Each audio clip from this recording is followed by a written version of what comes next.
كل سنة وانتم طيبين. سؤال مكرر: ازاي احمي نفسي من هجمات الروماتويد، بالذات انها بتزيد قوي في تغيير الفصول، وكانت زايدة قوي في البرد الشديد اللي كان موجود في الاسابيع الاخيرة من شهر فبراير. 1، لازم تنتظم في العلاج. 2، لازم نمط الحياة يبقى صحي، نبطل تدخين، ناكل كويس، فاكهة وخضار وزيت زيتون وأسماك، ونقلل الملح والدهون. 3، لازم رياضة منتظمة. 4، نظبط نومنا. 5، نبعد عن التوتر، وقلنا طلق الزعل وارفضه بالتلاتة. 3، إنك تعرف رتم المرض بتاعك، لأن رتم المرض غالبا بيتكرر من مريض للتاني.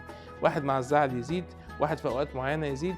يبقى جاهز، وممكن جدا ترجع للدكتور المعالج بحيث إنك تاخد في فترة الهجمات دي أدوية وقائية.